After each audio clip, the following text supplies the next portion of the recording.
La grève des employés de la traverse Matane-Bécomo-Godbout est à peine entamée que des entreprises de la Côte-Nord en souffrent déjà. L'interruption complète du service cette semaine et la suivante pousse des touristes à annuler leurs réservations et à modifier leur itinéraire. À Godbout, les craintes se font sentir. Veut pas, quand le gouvernement ne nous écoute pas, ils n'ont pas le choix à m'emmener de mettre un pied à terre puis de faire ce qu'ils sont en train de faire, donc faire la grève.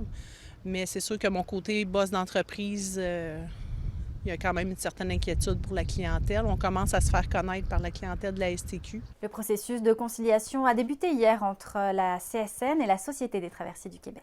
Le conciliateur va soumettre dans les prochains jours un calendrier de rencontres pour accélérer le processus de négociation. Les élus de la Haute-Côte-Nord réclament une rencontre d'urgence avec le ministre de la Santé. Dans une lettre qu'ils adressent aujourd'hui à Christian Dubé, la préfète Micheline Anctil et le chef de la communauté des Sipites, Martin Dufour, tirent la sonnette d'alarme face aux fermetures des urgences des Escoumins et de Forestville. Les élus demandent la mise en place de mesures d'exception afin de garantir la santé et la sécurité de leur population.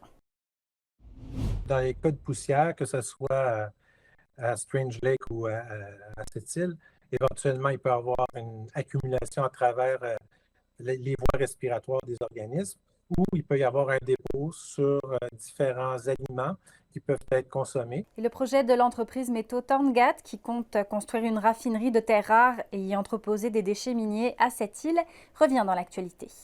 Des chercheurs expliquent les risques potentiels liés au projet.